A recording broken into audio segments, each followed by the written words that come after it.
Hey there, it's the Market Sniper. How are you doing?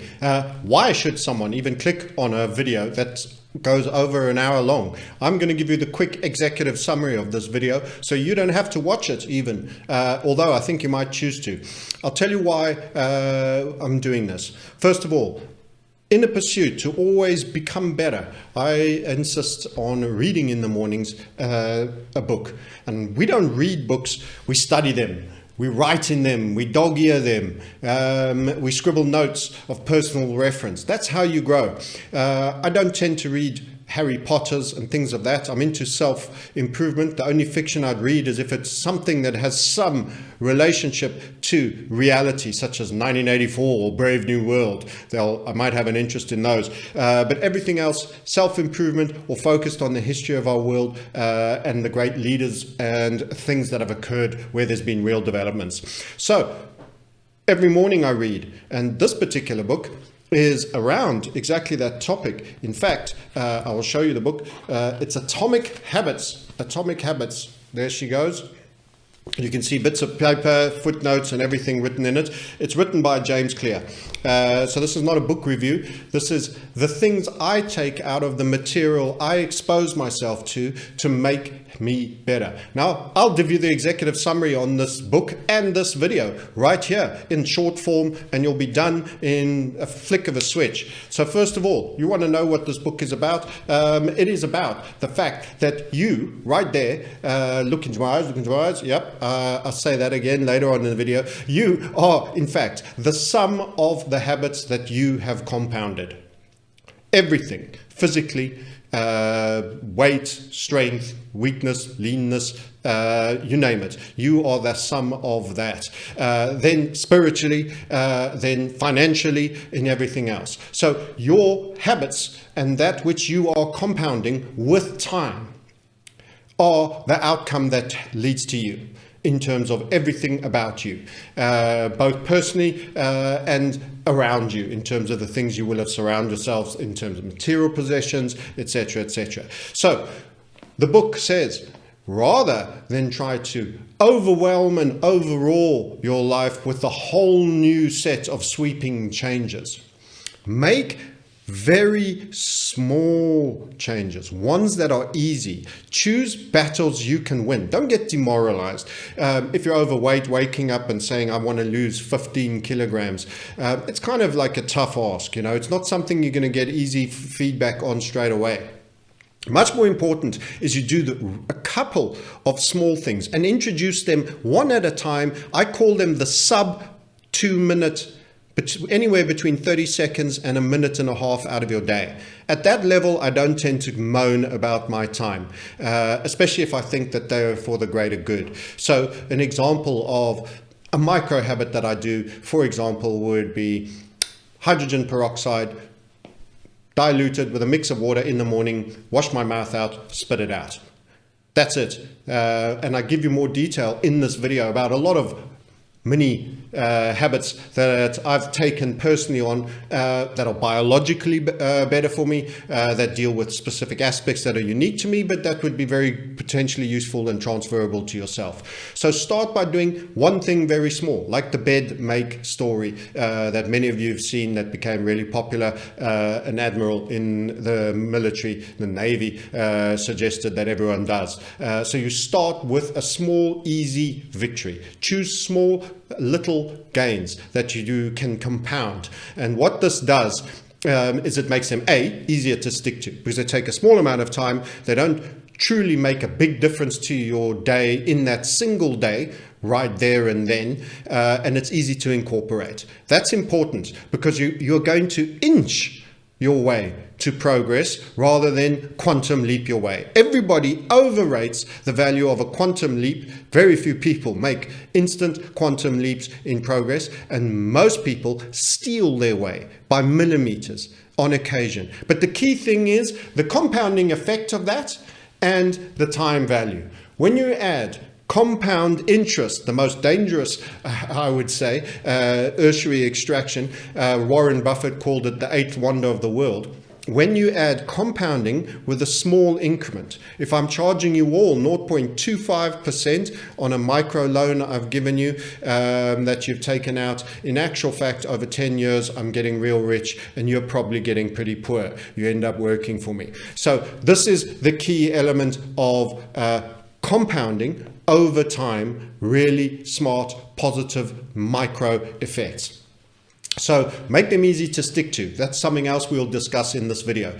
Make bad habits unattractive and difficult to do, and make the good ones easier to reach to and to fulfill. So in the idea of spooling out in the morning when you have, toxicants in your saliva from an overnight fast, what you do is I put the peroxide and a fresh jug of distilled water by the basin. Guess what? I get up, I go to the bathroom in the morning, everything is there. I'm instantly reminded about it. It becomes part of the routine. I internalize it and it gets used. So we're going to be talking about that in the video and lots of other small micro things that you can do. But hold on, you say that's all about, having a better breath and not toxifying. What's that got to do with a market sniper as a channel, trading, making money, wealth? Well, this is the key thing. There are many things that you can do in terms of your wealth building that involve tiny, small changes that you can compound to. What other laws are there? The law of least effort. The key thing about what I'm proposing to you and we'll discuss in greater detail in this video is that generally, if we have to walk somewhere, we walk in a straight line. Or we walk the easiest route. If it's not exactly straight, but there's a really good road that leads there, we always take the easiest route. So you have to make things where the law of least effort applies. Small changes with least effort. This is very important structurally, and it's something that in this video you'll come to appreciate if you choose to watch it.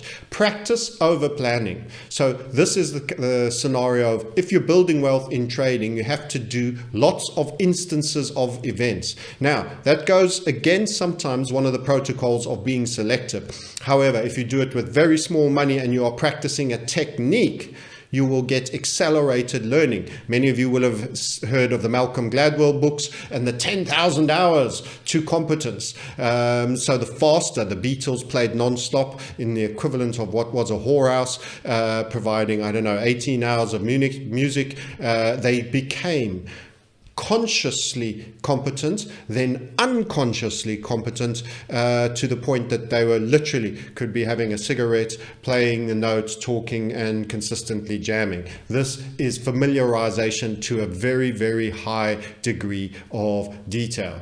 The amount of time is less important than how many repetitions you get to do. So in terms of implementing a trading method, lots of goes will have your subconscious mind working with you and seeing instances, multiple instances of various variations, and you develop a kind of instinct and a greater heightened state of awareness, and you become subconsciously more efficient in the execution. Most people spend a lot of time planning, researching, we're going to do this. That is all motion.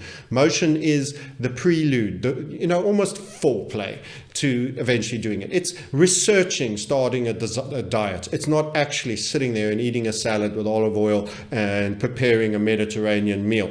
That is action versus motion. So we'll talk more in that during the course of this video.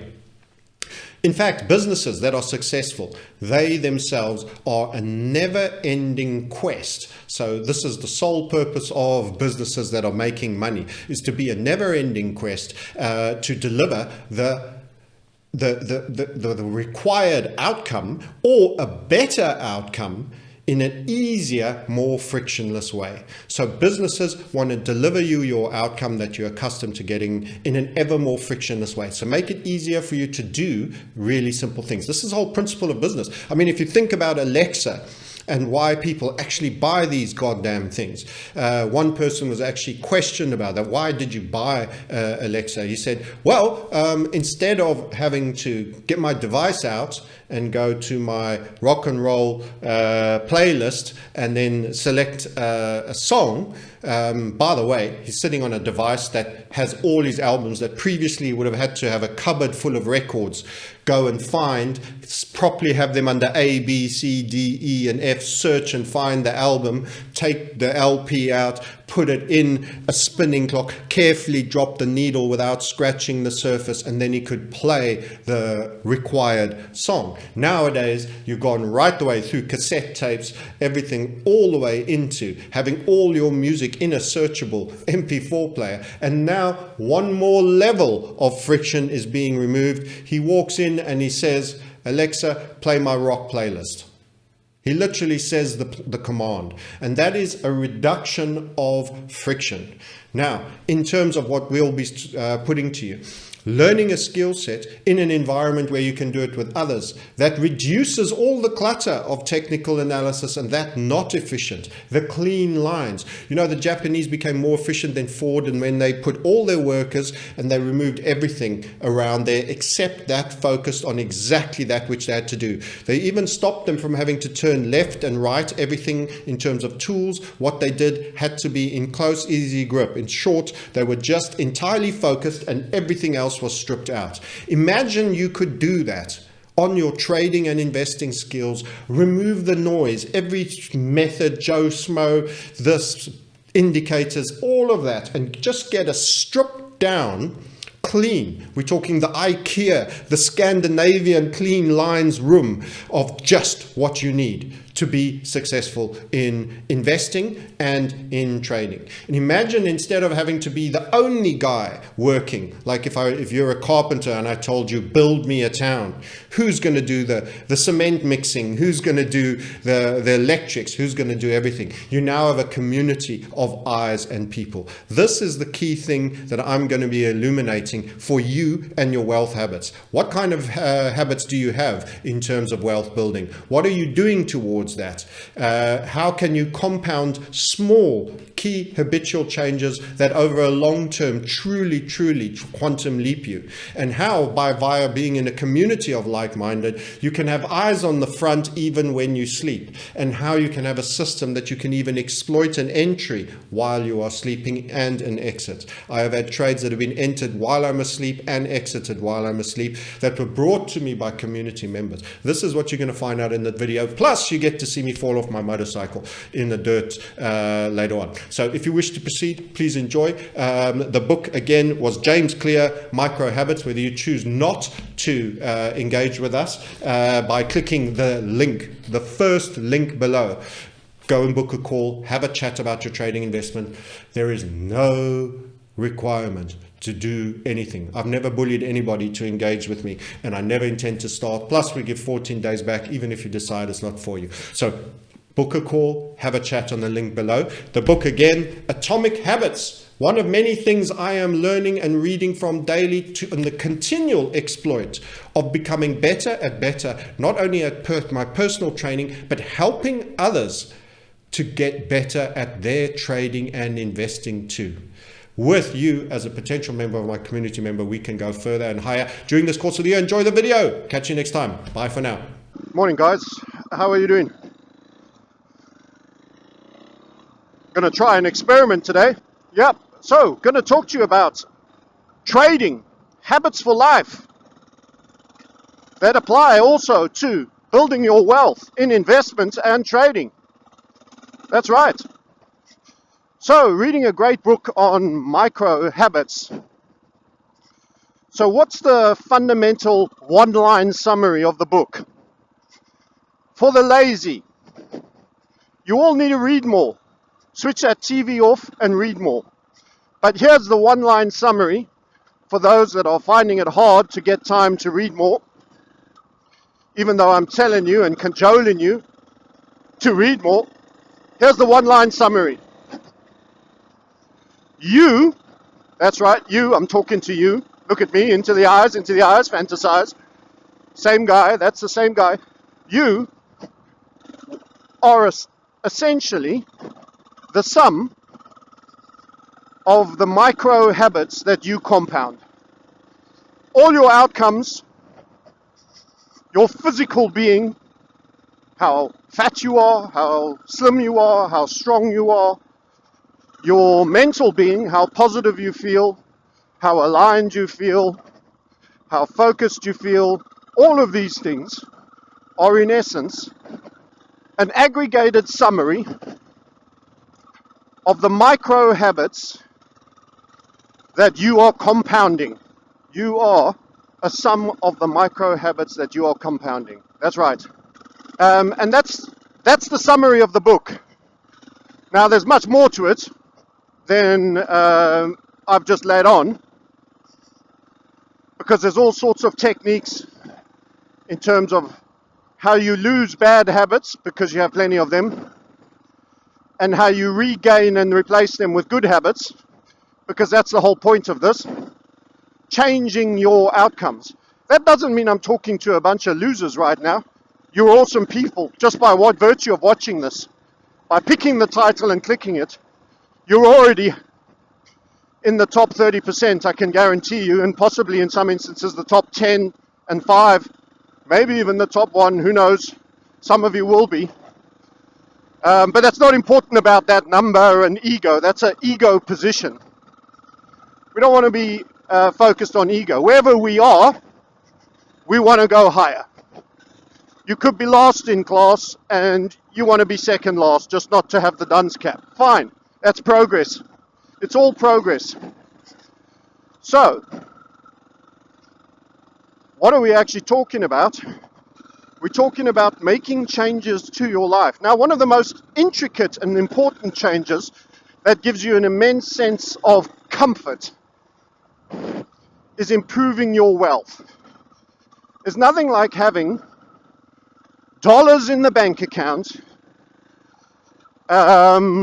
liquid assets, gold, silver, and a whole variety of other balance sheets, a paid-for home that's of good standing, with land for you to do your prepping on, all of these things, versus lack. If you're in a state of lack, or there's things you still need that go into the basic forms of good final prepper shelter with a bit of space,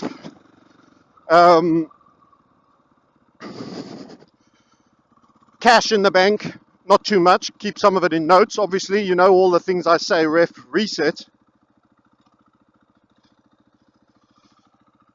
and many other things exactly of that nature. But some equity portfolio, for example, you absolutely should have some long-term holds, etc.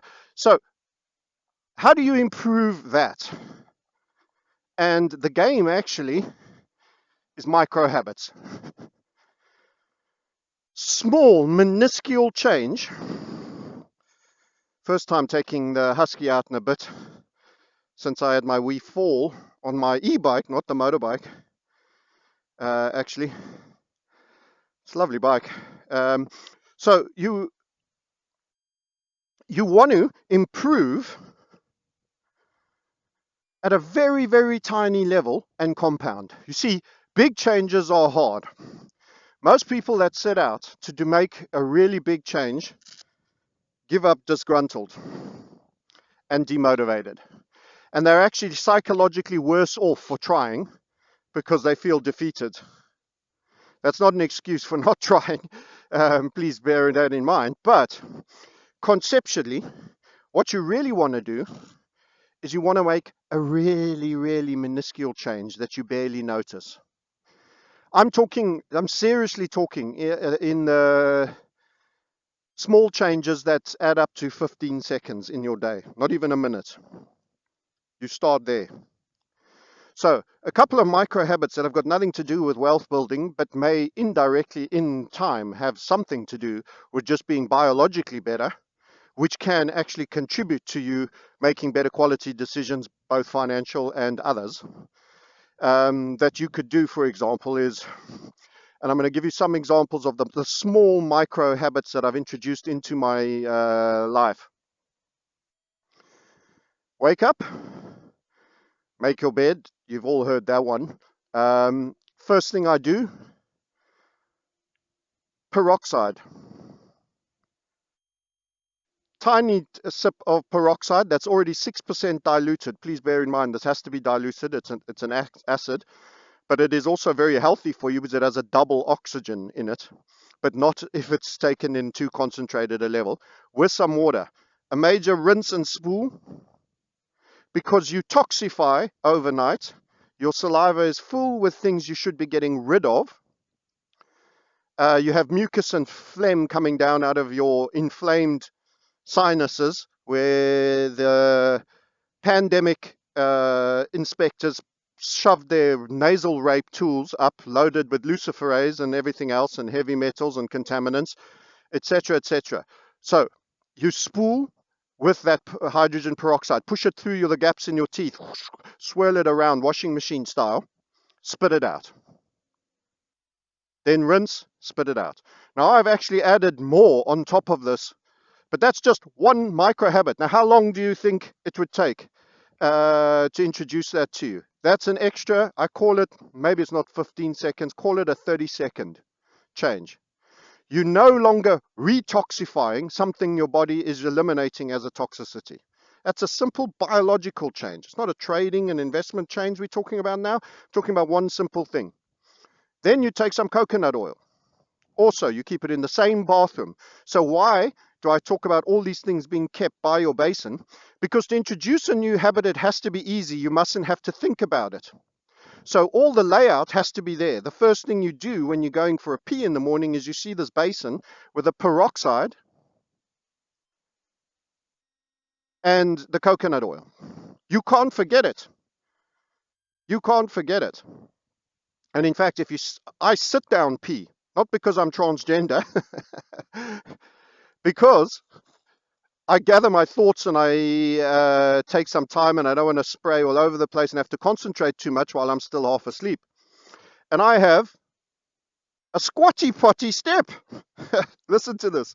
More information than you cared for. Why? Because when we pee, or defecate for that matter, the best position to be in is a squat right down like this. Arse to the heels. Do you know, throughout our time as human beings, this is how we crapped. Like this. Push your elbows between your knees if you like, open them up. This is one of the positions of the 7 Tibetans. It's a routine that you do that is very similar to a practice of yoga. And it's the first one. And it stretches your lower back beautifully. You push the lower back down and you open up your knees and you open up your joints, everything. Now that's how you defecated. Until these right angle toilet things came about. Squatty potty lifts your feet. It's a step. It's like being a baby, actually, who can't reach the toilet. You sit high up so that your knees are up. And then pee, defecate, do whatever you need to do. We don't need to dwell on that. But the manner in which your colon is being pushed forward, not just down, instead of the right angle sit, which is 90 degrees between your knee.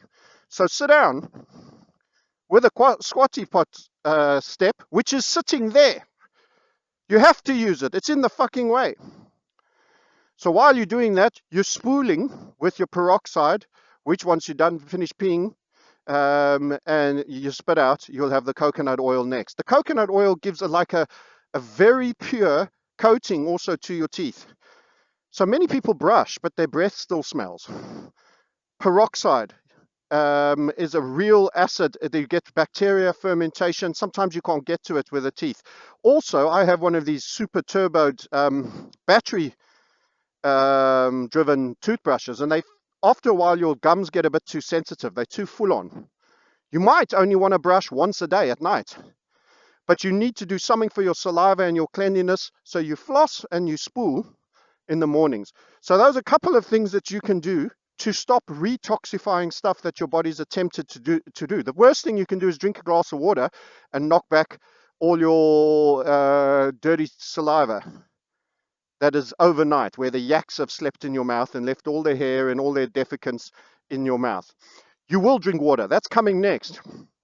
Next micro habit as we view this abundance, this valley of greenery and abundance in the supposed world of great shortage where there's too many people. The next habit that you do is you go downstairs, you get out of the fridge the apple cider vinegar with mother. That means it has the sediment at the bottom. You shake that bottle up. You sit with your pint glass and you fill it so that you can't, all the base. I have a pint glass that's like a beer pint glass. It even has the ripple for the head up top. That there's 2 millimeters and you've covered in all the glass. You know, the surface tension, there's no where it's dry. And it's 2 millimeters. You put that of the cider. You boil the kettle at the same time because you're going to make your morning condiment. And I'll come to why it shouldn't be coffee in a minute, and many of you are going to go, oh, fuck that. I always have my coffee. I won't get started if I don't have my coffee. Oh, I'm a hopeless drug addict. I know, you're all flipping bedwetting already. You have your apple cider. You pour hot water into it so it disperses, it thins it, and it's hot. And you do it up to about half, and then you top it up with cold water. All my water is distilled. There is not a single, it is much higher energy. It strips out heavy metals, and then you're going to get all the guys saying, yeah, but you're going to lose all your minerals. We don't eat water for minerals. It's a cleanse. It's a hydration and cleanse. Your body is a battery. You will get minerals, and that's why you eat food. And you get enough out of vegetables and everything else, nuts, legumes. You'll know if you're short on minerals. In magnesium, you're going to be getting cramps all the time when you tense things. You don't have a shortage of minerals, and that which you get in the water is more contaminant than mineral. Stripped out water into that apple cider so it's lukewarm hot, and you drink that entire pint. That's the first thing that goes right the way through your body. That sets up your first urination in time for that morning with an acid-based, and you'll say, well, why acid? Aren't we supposed to be going alkali? With an acid-based apple cider.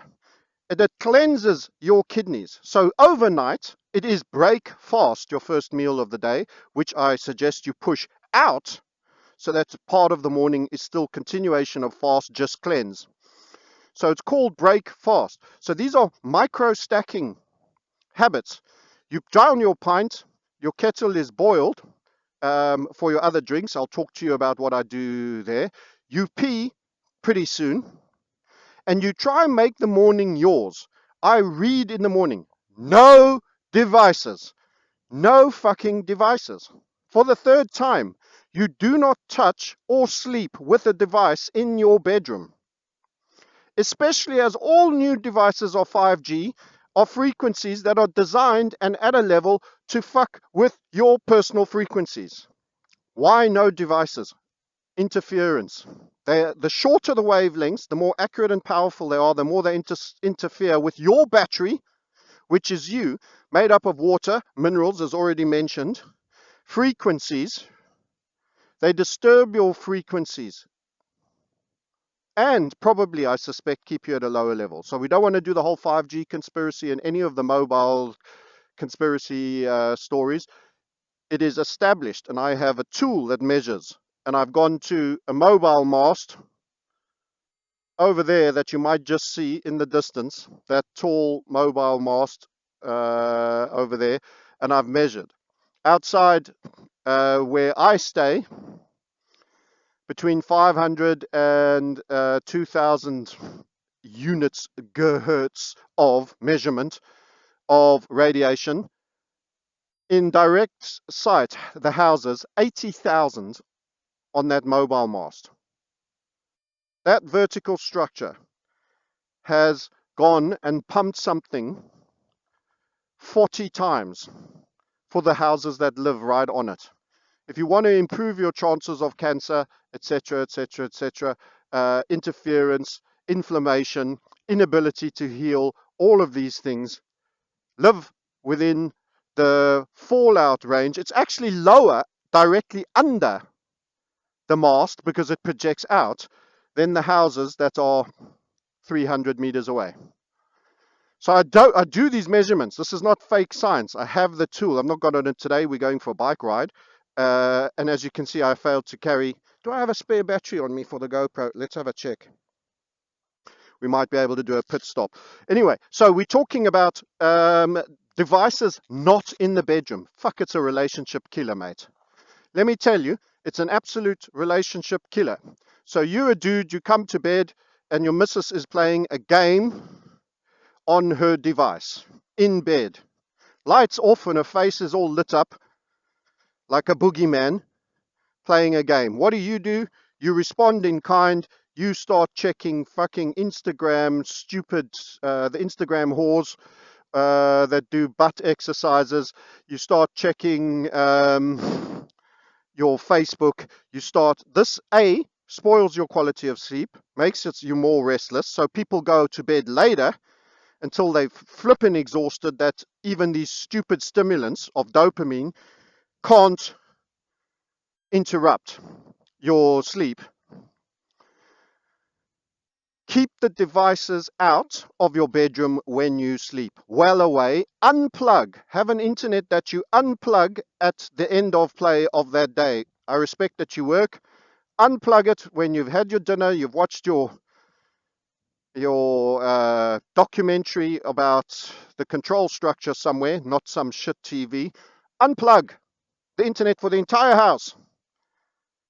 Airplane mode your devices, leave them downstairs with those pad chargers, and go upstairs and do your nighttime routine completely without these fucking intrusions, these prisoner tags that they have given you that you are married to. So these are a collection of what I call 30-second to minute and a half micro habits, biologically, that will start to bring order to your life. Read in the morning when fresh, not on a meal, before any form of break fast, which I don't have until well after midday. Make your hot drink. So say you used to have coffee. So let's deal with the coffee brigade, because 95% of you watching this right now are stuck in that one and said, not a fuck am I giving that up when I said it. I know. I flipping know. I live with a coffee addict. I know. And it's harder to give up yourself when other people you got to smell it every morning, etc., etc. So you substitute coffee for something that gives you a similar feeling that has none of the poison. So caffeine is a poison. That's why it's a diuretic. Your body immediately tries to flush out the ingested poison. That's why you kick out all your water. That is why you pee. It's a diuretic. It's a diuretic. No, that doesn't just mean, no, it just means you eliminate water. Your body turns it into a diuretic response on account of it's trying to eliminate a nerve-based poison. Now, I did my DNA. Yes, somebody's got my data. It's a problem, but I'd rather find out more about myself. High inflammation,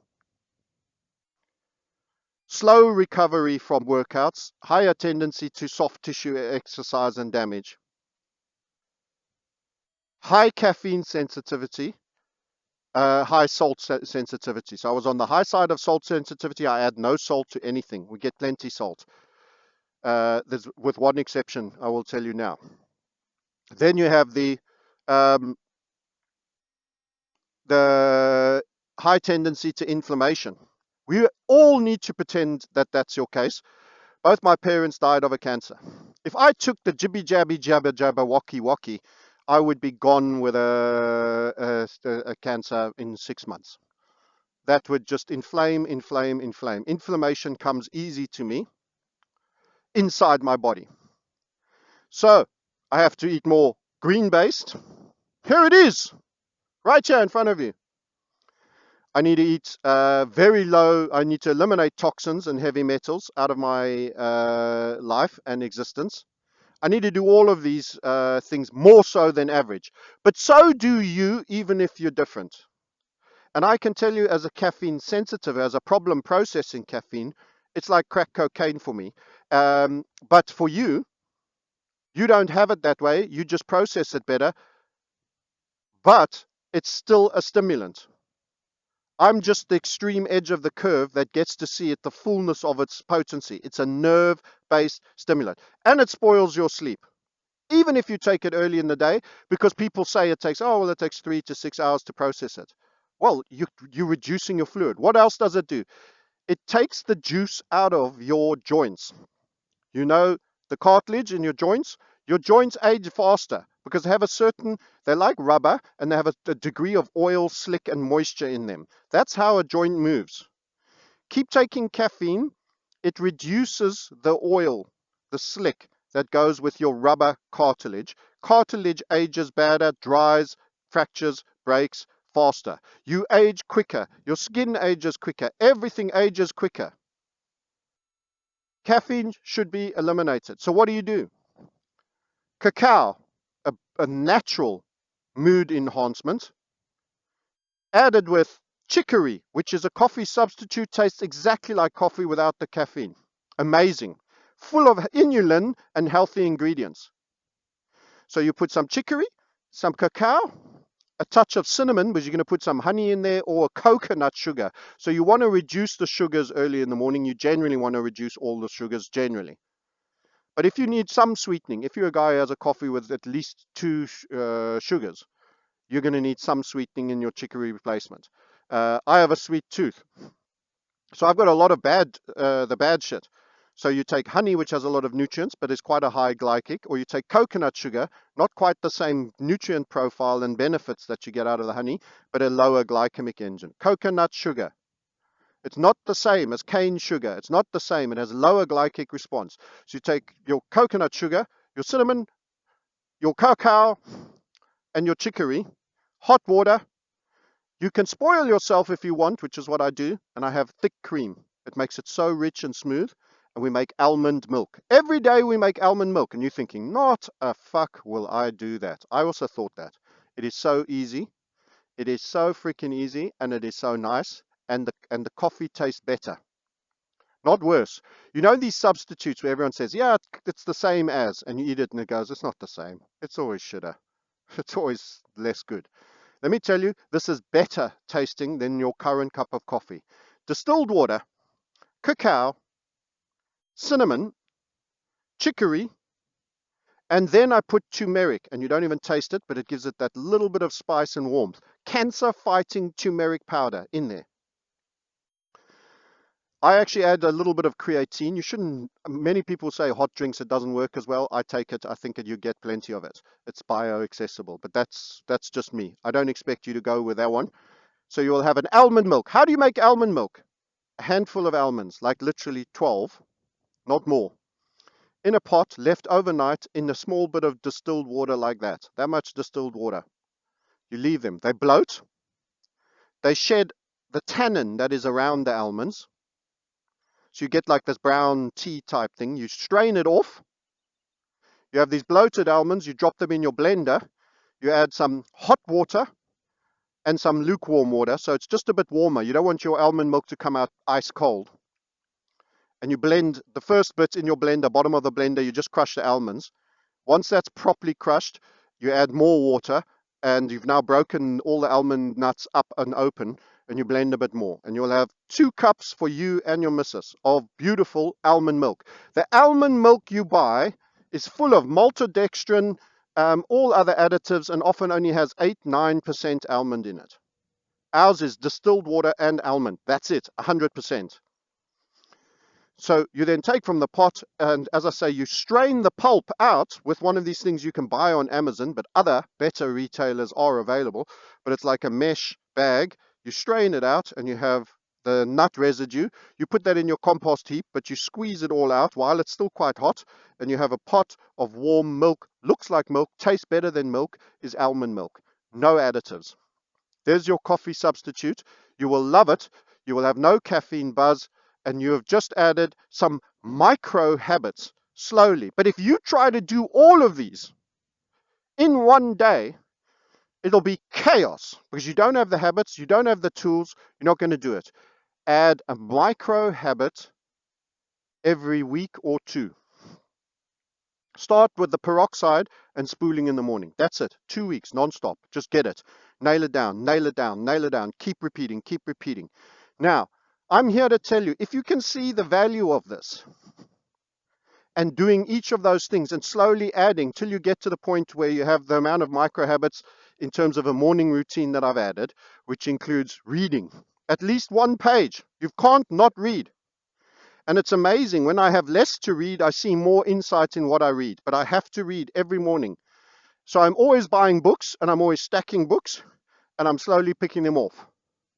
And when I have a rich book, like the Micro Habits book, you're getting the benefit because I'm regurging it to you.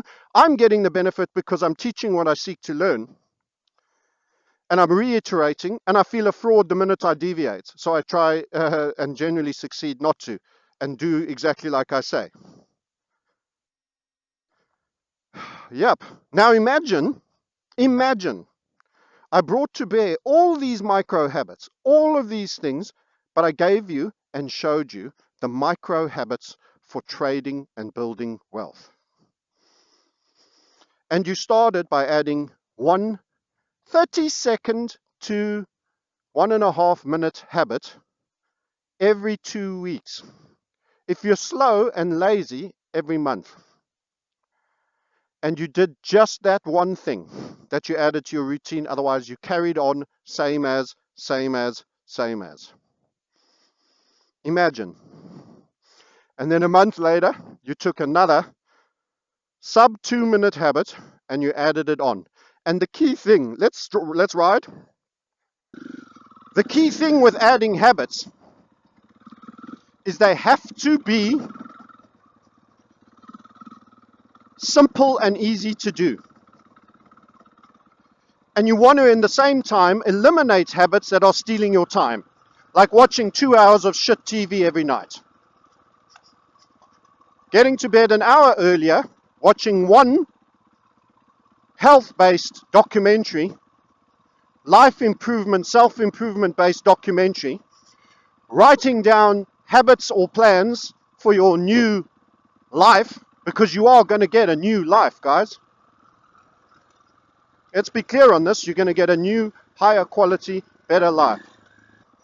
But you've got to also kill the shit habits that are leeching your valuable time.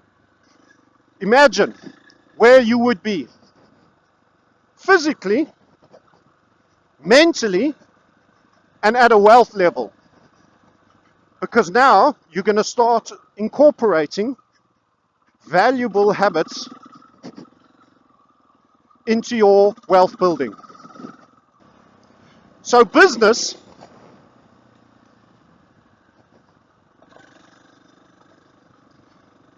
is the game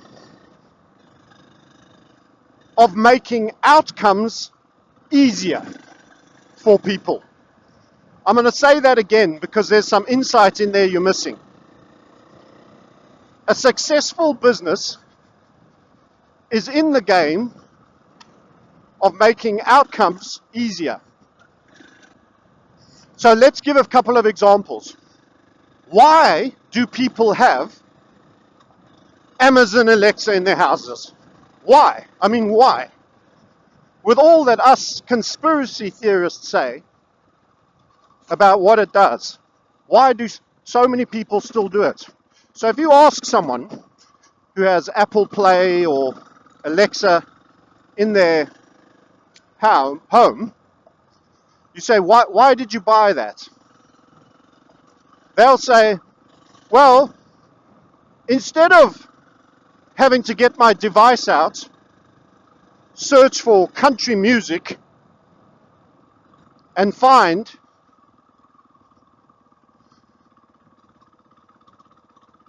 a playlist of country music,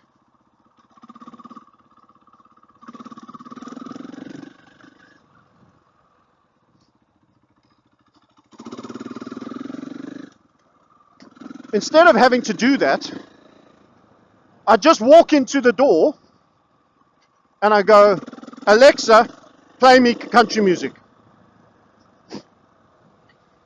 That's not me, by the way. I'm not the country guy.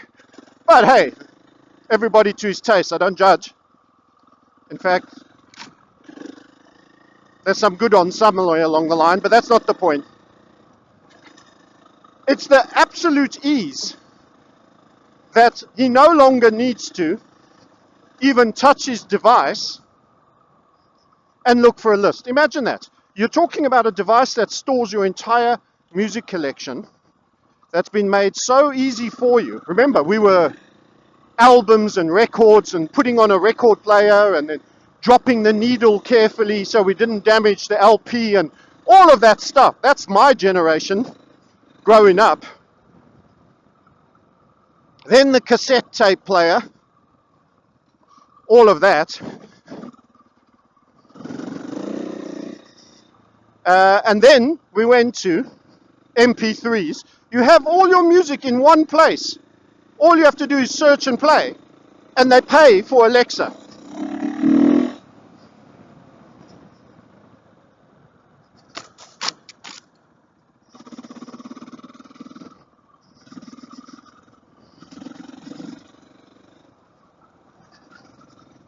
So, this proves that business is about making things easy. It's like, even on cars, the luxury cars have the coming at home light that keeps the headlights on while you open your front door. The light under the rear mirror so that you can see the key. Or instead of having to put a fucking key in the door, oh what trauma, a keyless go. How much easier can we make your life? That is business in the game. Convenience.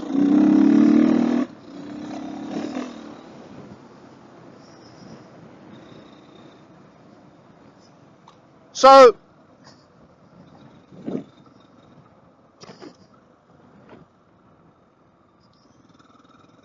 that is the game of convenience. And get the outcome. It's not just convenience. You must also have efficiency and get the outcome. So I'm saying to you, HVF method and what we do in our community, the sole raison d'etre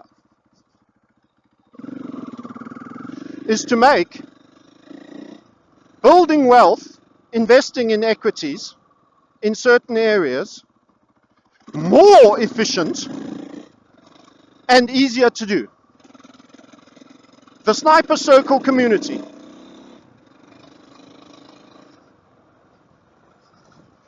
is about making it easier for you to build wealth. So A, it's easier, and actually better, more efficient. You'll build more wealth faster. Because actually, instead of one person's intellectual capital, you are tapping into a hive mind of people across the world in different time zones that are watching things and bringing. And because we're not a cheap-ass Telegram group or Discord group, you're talking about high-quality people in a bespoke platform that all know and are clear about what it is we want to achieve. So the standard is high. Unfortunately, people who have self-actualized somewhere else are already the kind of people who are likely to self-actualize again in wealth.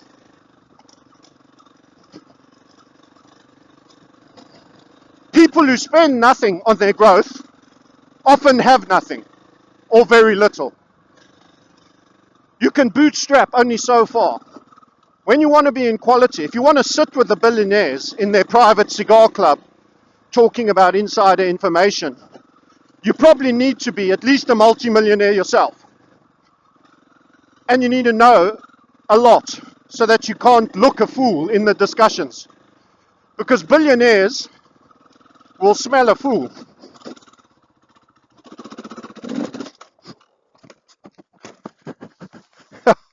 Wasn't concentrating. I got done. I gave you a wipeout finally. It was more jump off. I'm fine. So that's what billionaires are. They're quite self-actualized, certainly in their field. Not all of them are spiritually self-actualized. if you think of Bill Gates, he's not spiritually actualized in any way at all, in my opinion. But he knows the game. He knows the game and he knows where they're taking it. He knows where they're going. And when you know the game, and people know that you know the game, and you know where the direction is, you get to make money. Because you know the industries that are going to grow, and you know the industries that are going to contract. That's knowledge, and that's why they're billionaires. Some of it is ill-gotten. Of course, we get the corruption. But if we weren't talking Bill Gates billionaires, we were talking just multi-millionaires, people that aren't part of the control structure, but who are smart, you would recognize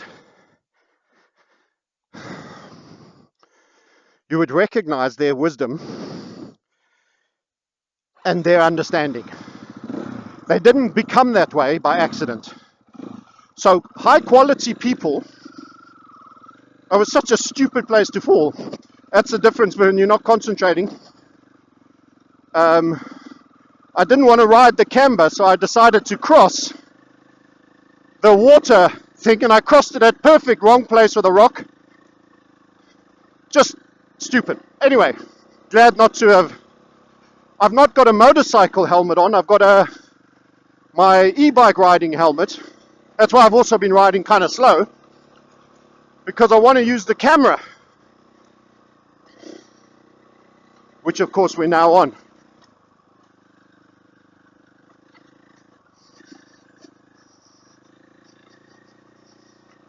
He looked a friendly sort, didn't he? What's he doing in his fucking Speedo in the middle of nowhere?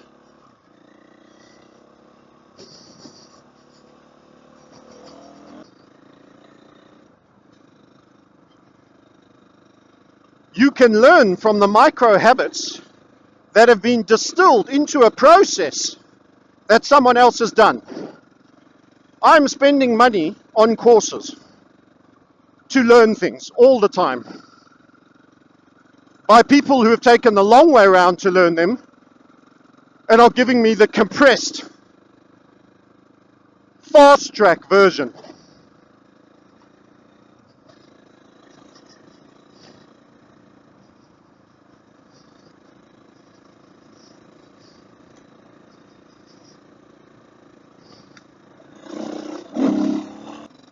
With postage,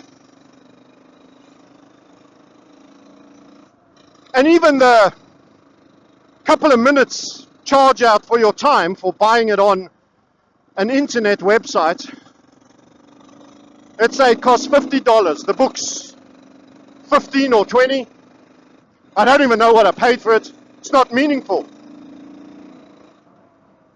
And then postage and weight, you can put a value to that if you want. I wouldn't put much. Let's say the total effect is a $50 investment. 20 of it is cash, postage and the item, and your time.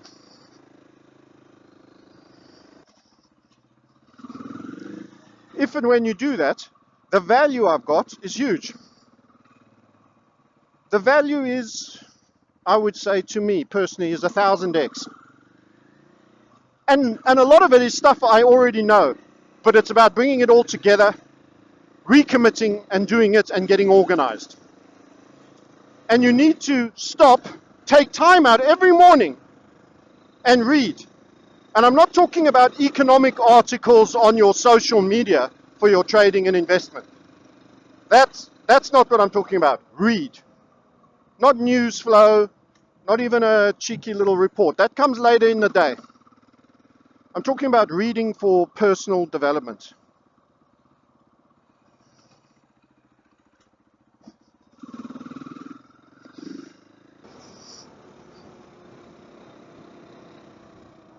Every day you should be working on self. That's, again, I stress, it's not sitting on your device and reading what the currency market's going to do for the day, or which equity you should be shorting or going long. That's like in motion research that comes, as I say, later in the day. Something self-improvement. Because the minute you switch early on in the day, your mindset to be being better, your mood changes. People will ask, how do I cope? I've got such a black-pilled look on the world and who's in control and the things they're doing to us. How do I even cope with living? Why am I not a wreck of depression? I'm absolutely not. I'm loving my life. I refuse to let them get me down, in fact. The darker it is, the more I laugh, funny enough. Actually, I frame it as humor now. It is totally. There's nothing that surprises me. I expect it all. And as they fulfill our predictions of being ever darker and lower pieces of scumbags that we even imagined, I chuckle and I laugh my head off. Because it means we're on the right place. There's a battle between good and evil. And habits and self-improvement, set your mindset on every day I'm becoming a better person by an increment, a tiny increment, a barely measurable increment, increments you don't notice, never mind anybody else. But over the space of a year, over the space of 3 years, over the space of 5 years, you're in a different space. Financially, physically, everything.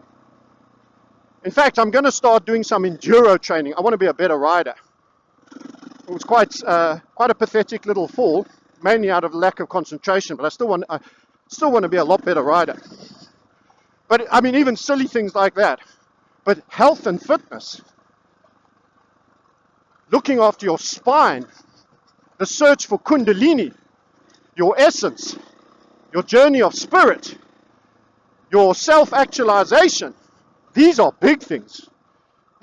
Learning to be a better horse rider, enduro rider is small beer in comparison to that. And that's where your time should be spent. And the more wealth you generate, the more relaxed you are about what's coming. Poor people need to fear the reset and not panic by it. People with no cash. Yes, it'll still be devastating for all of us and me. I mean, if they rinsed all the bank accounts today, it will be another FTX punch in the face. But you know what? I'll still survive plentifully because I have other things. And many won't.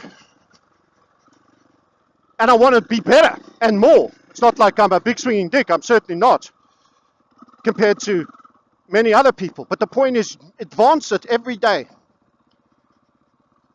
Advance your own development every day.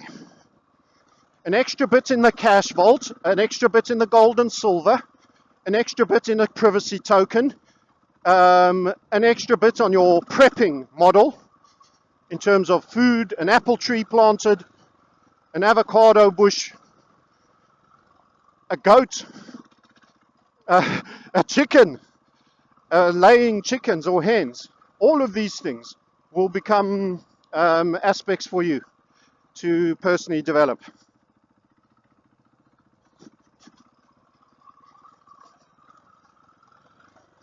The oldies really hate you when you're on an enduro bike.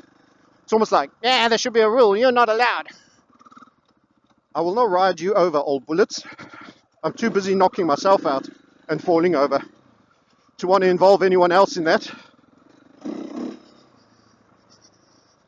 I come during the week because the weekends there's too many walkers.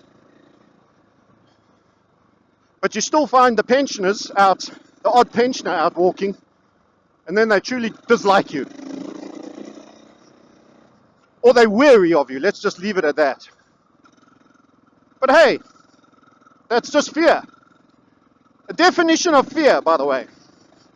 False evidence, F-E, false evidence assumed as real.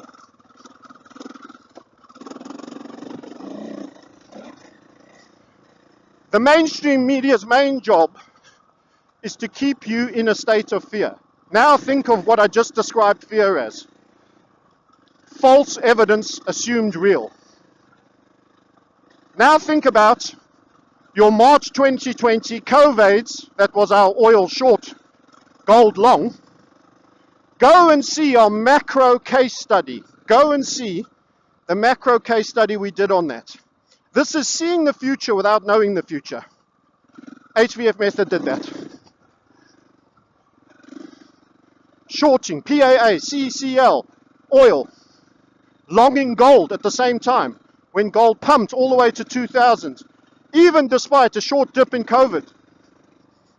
That was the future brought to you by the forensic detective. HVF method. Yes, sirree. And you can be part of a community putting all the pieces together. It's so hard to understand everything that's going on in this world as one person standalone. It's like building a town all by yourself. You've got to be the carpenter, the bricklayer, the concrete mixer. I mean, I'm sorry, it's a task too big. Even building your own house is a task too big, but you can be a carpenter and do all the woodwork for the town. Someone else can be the plumber, the butcher, the baker, and the candlestick maker. Now you're talking, and that's a different thing. How beautiful is that? Let's have a stop and look.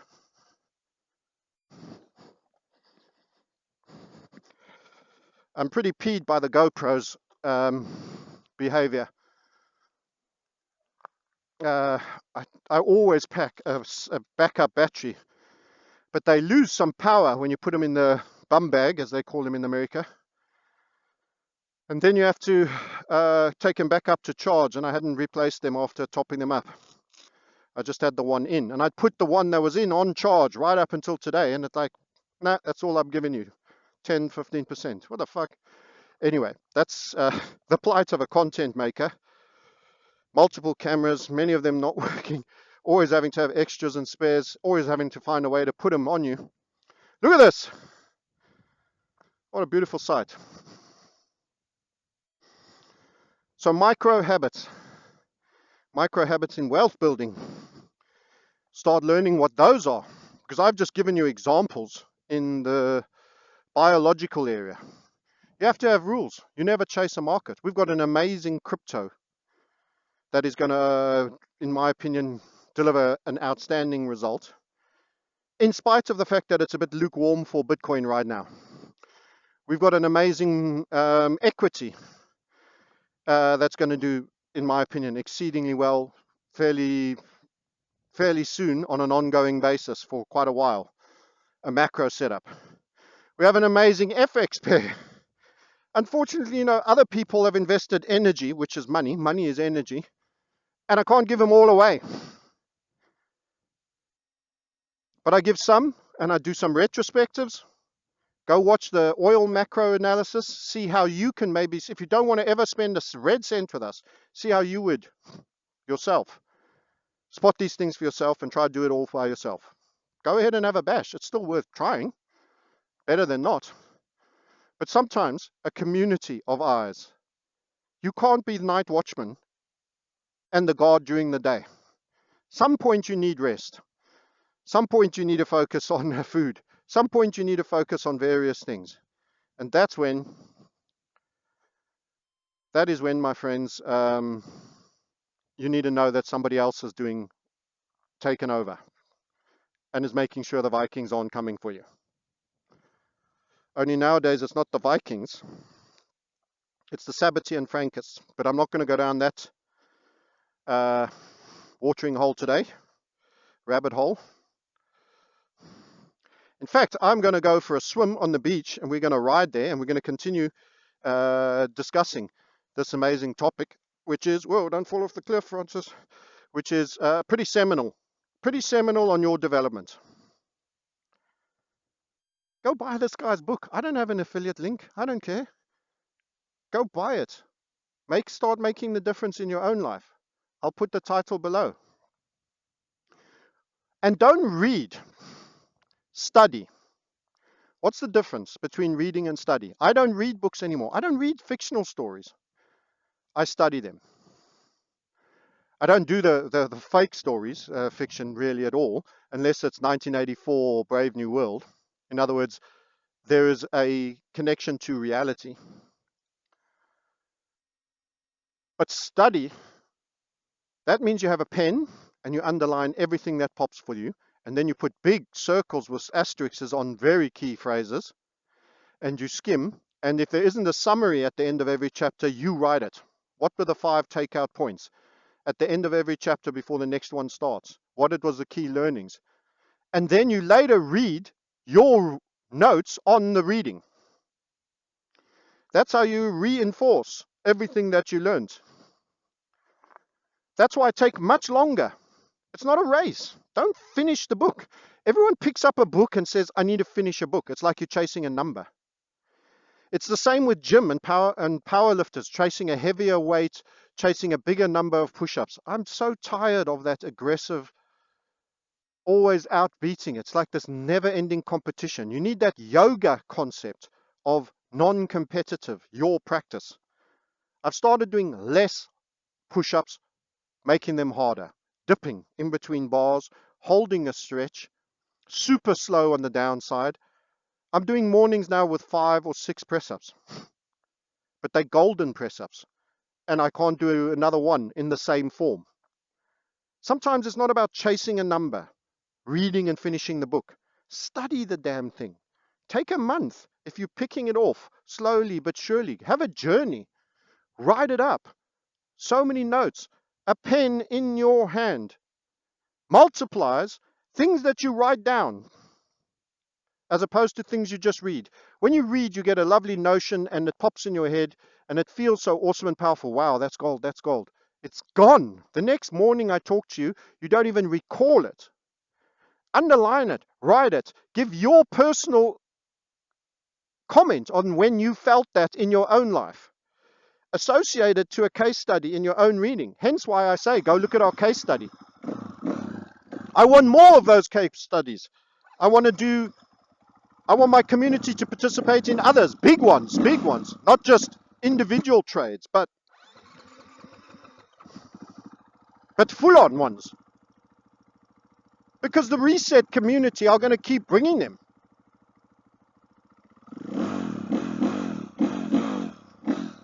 Don't ride the bike enough. Too busy working, sitting, and getting my spine out of shape.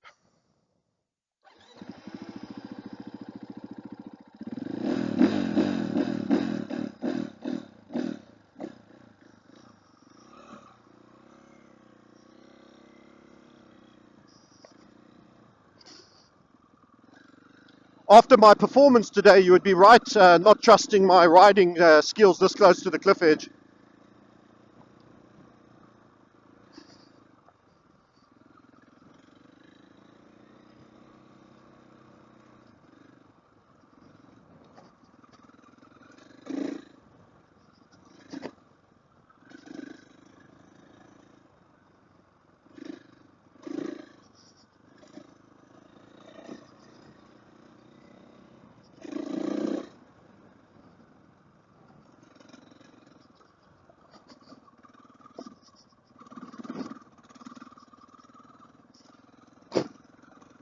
So, what's the message for you out of all of this that you've listened to? The message is simple. Your life is what you make of it. You are the master of your own destiny. If you want to make changes that are lasting, make extremely small changes. Just like I was saying, chasing 100 push-ups every day, like this YouTube phenomenon, it's exhausting. After you've done it 3 or 4 days in a row, your muscles are actually muscle exhausted. You don't even feel like you can do it anymore. You don't even feel like you want to. Make micro changes that are easy to reintegrate into your life. Make them easy to stick to and follow. Make them easy to stick to and follow.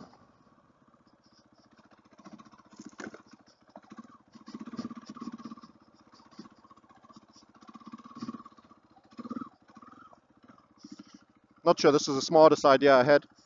Make them easy to stick to and follow, and integrate them into your lifestyle.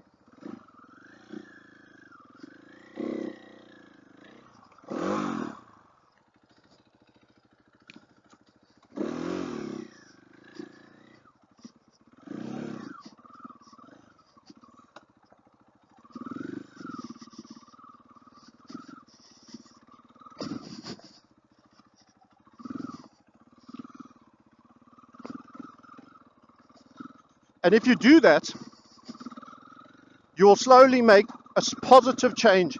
It's not the change, the size of the change you make. In fact, smaller is better. It's the compounding. Me charging you 0.25 interest a day is not a lot on a day. Over 10 years, I've stripped you of all your wealth. And I've become rich at your expense.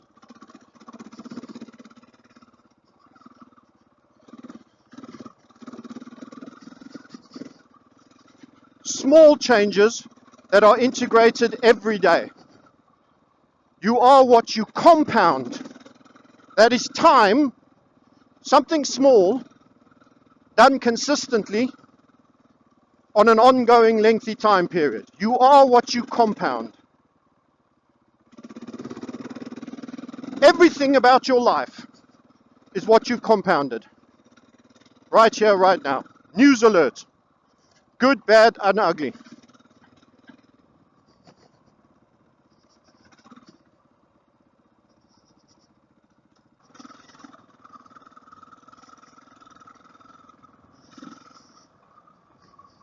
So, what are you going to do? What's your take action point?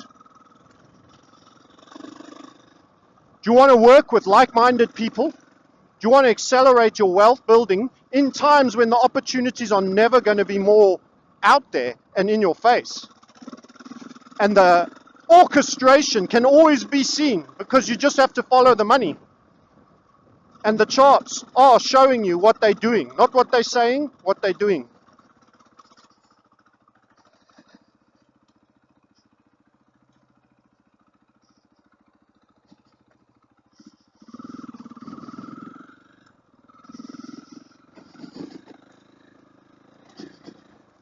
It's time.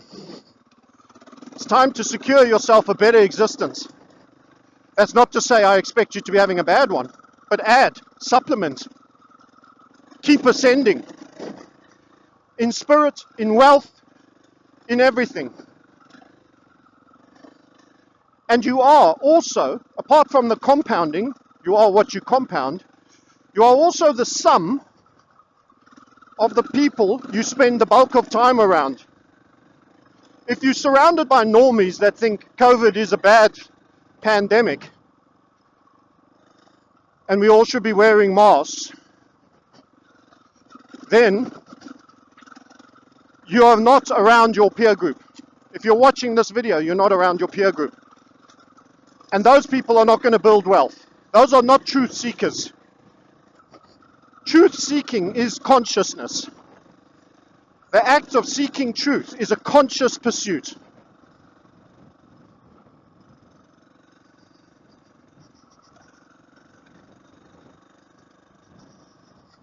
If you want the definition of consciousness, here's somebody who is conscious. Consciousness is someone who observes and notes patterns and pattern-like behaviors internally and externally in the pursuit of gaining a higher truth. Let me just say that again. Someone who is a highly conscious individual is someone who is observing and responding to pattern-like behavior, both internally, in other words himself, things he repeats that doesn't work out and the ones that do, and externally, random pandemics followed by max vax, with view to understanding the world around him and the world within him. Who you are, where your weaknesses are, what your pattern weaknesses are, and what about the world that you live in. Because we are also a creation of our environment.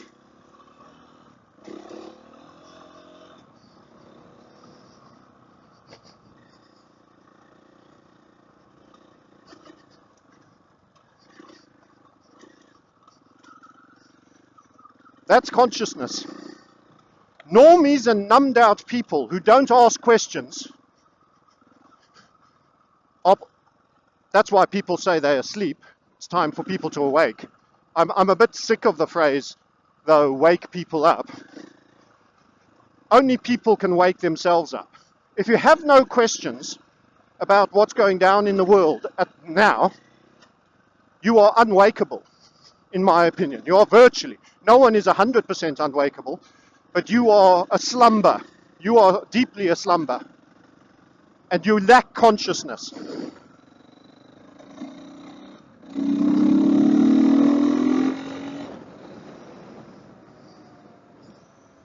In fact, biblically, Jesus said, the way and the truth is light. Seek truth. As uncomfortable and as dark as it may be,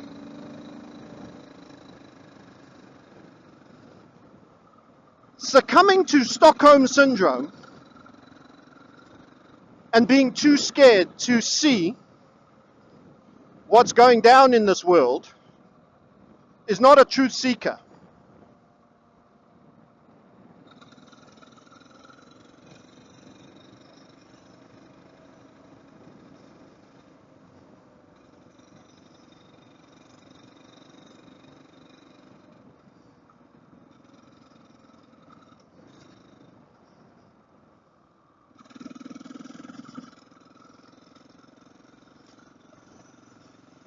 So in actual fact, the conspiracy theorists are the true godly people.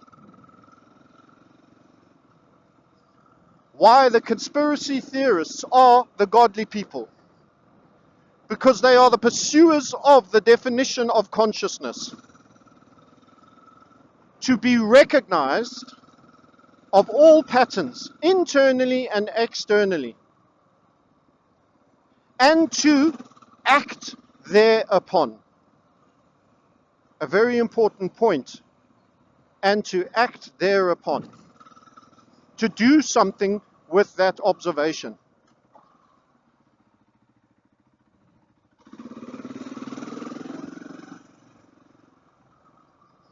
So not only must we see it, we must call it out, we must tell other people, make other people awake, and we must take personal action for yourself, for your family, and for your communities.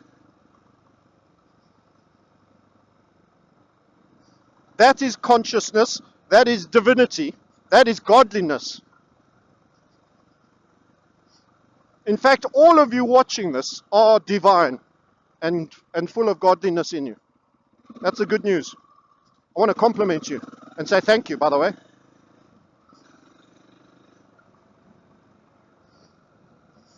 All of you are higher conscious than the average norm by some way.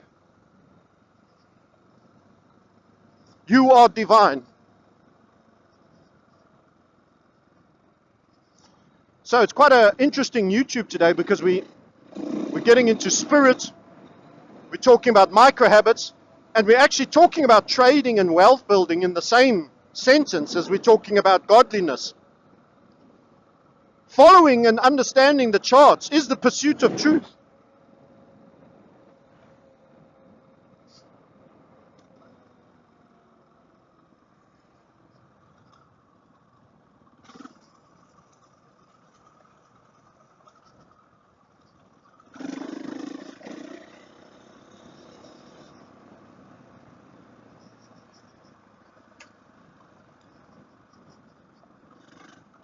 Here's our underpants in the park guy.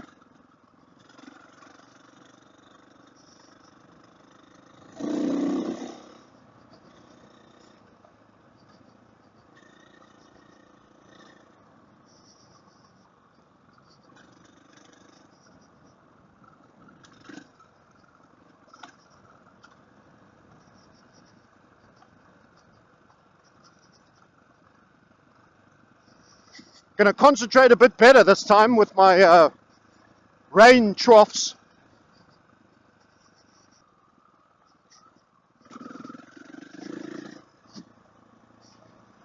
Yep, So you are a highly conscious being. By the way, the black pill stuff, like this is only our life and it's also depressing. No, it's not. It's truth. And let me tell you, there's a beautiful world waiting for you on the other side of whatever that happens. If you die, there's a beautiful world. So I've always said you die and that's it. You die. Well, I haven't said that. I don't get it too much into the hyper-spiritual topics generally because it offends many and it's a personal thing and all of this malarkey.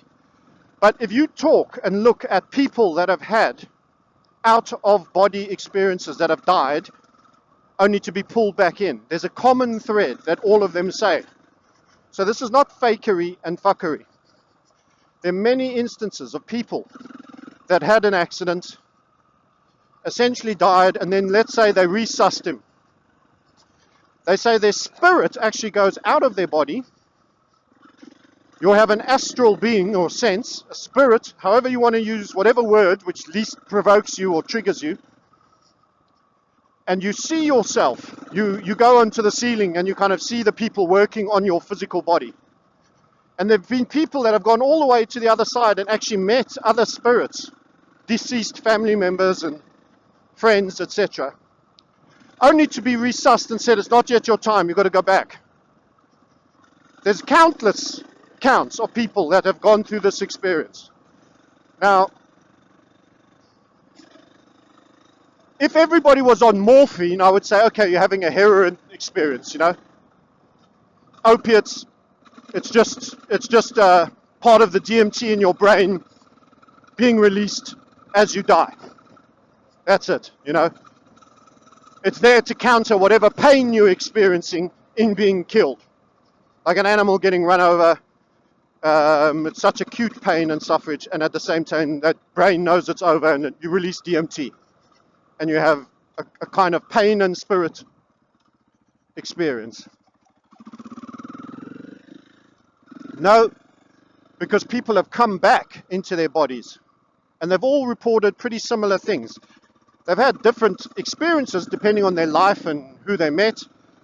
But the world I'm here to tell you is, if I tell you that they've won the game, the Sabbatean Frankists have seized all aspects of the game. The media, the banking cartel, in fact, they know they've won because, or they're very assured of winning, about as assured as you can be about the future, turning us into these transhumanistic slaves and harvesting our spiritual energy. They're so sure about it that Klaus Schwab and co. actually tell you about how they've got all the junior world leaders working for them, etc., etc. So they're now admitting that there is a new world order government, essentially.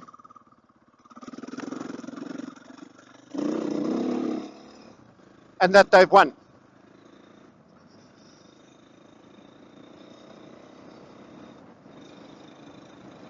So that's how confident they are.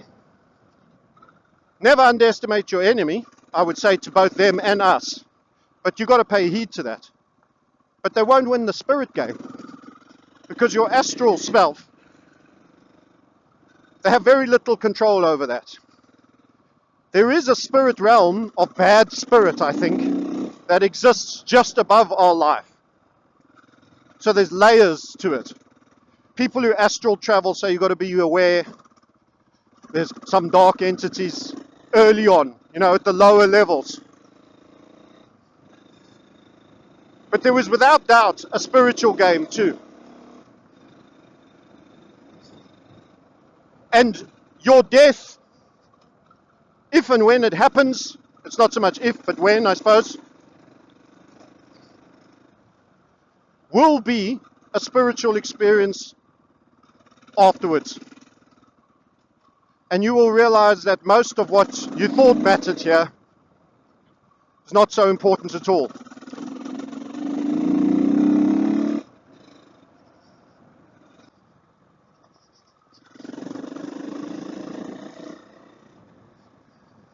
Yep. So, no matter how dark this world goes, and no matter how much they think they've won, even if you die, you will have your spirit in a new realm, and you will transcend this spectrum of existence. And all you can do when you see a system so big and so bent and corrupt, and I'm getting a bit reset now, and I apologize for that, but in some ways it's also why we want to build wealth. It's why we want to develop.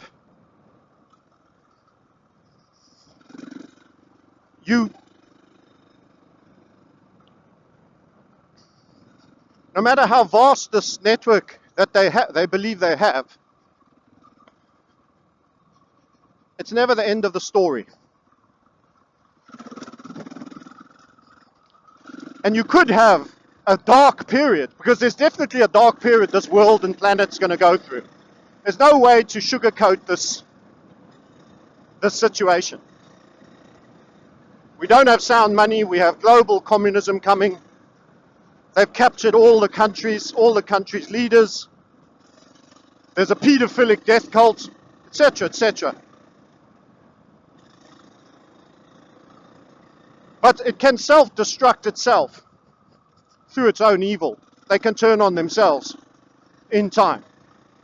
And even if they don't, or it takes a long time for them to do so, and you pass away during that period, you will transcend this game. This is one layered game. I've become more convinced. No one can be sure, but the evidence points to the fact that you are a spirit experiencing a living event on this planet. And that's why all these, and the evidence is all these unprovoked, candid statements with common narratives all over the planet of spirit leaving body and reconvening with others. And it can't be a trick of the mind of someone who's about to die, who just gets high on DMT.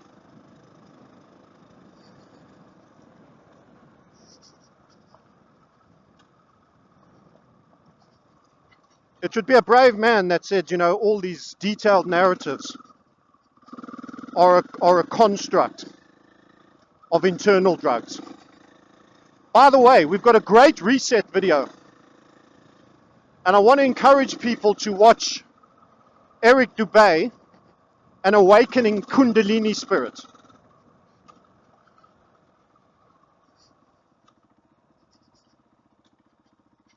He's more known for the whole flat earth saga.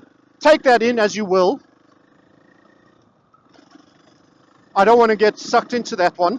I actually think he's onto something personally, but I'm allowing flexibility on my worldviews. I don't believe in anything space that NASA, Elon, or anyone tells you. But the Kundalini spirit, that religions are actually metaphors. The 33 vertebrae in your spine. I thought this was a scarecrow. It's actually a dude. I thought, that scarecrow is moving.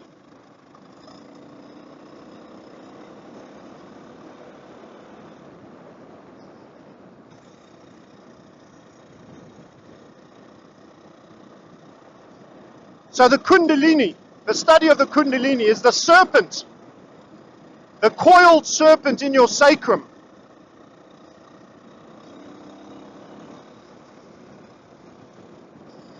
Get that enrichment to go up your spine. That is the journey of internal game. So you remember consciousness, the definition of consciousness. The pursuit of growth and truth in what is external and also that which is internal.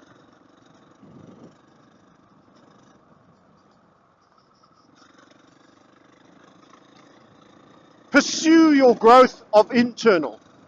You don't control the environment outside. You were born just a single human in a huge system made of multiple billions and generations. On your own, have limited Forgive yourself for not saving the goddamn world. Do the best you can within the environment you've been born into. And try and make it a better place, sure. Particularly locally. Start local and small, like the micro habits. It's got to be small.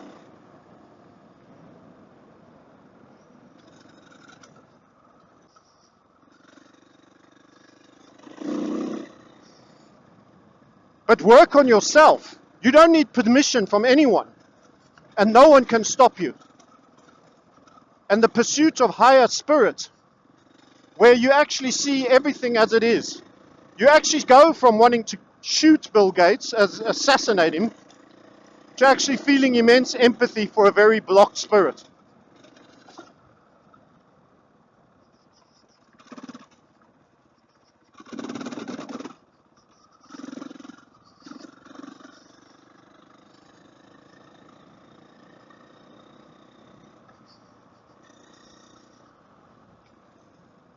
And that is when you start to understand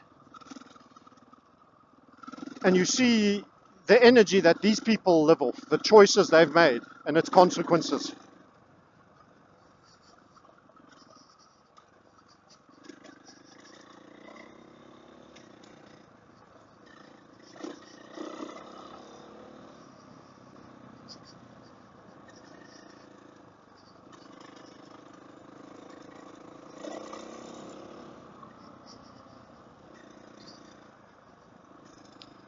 Salt water and seawater absolutely cauterizes and kills bad bacteria in your eyes.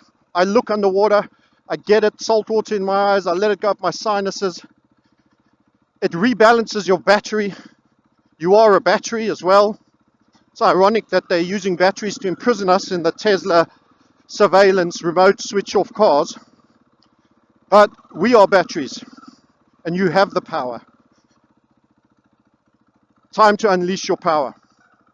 Go to the links, first link below, join a community inherent and fixed on unleashing the power to live the best life, the highest ascendant life, the greatest wealth that you can achieve within good spirituality and amazing lifestyle. Till next time, catch you later. Bye.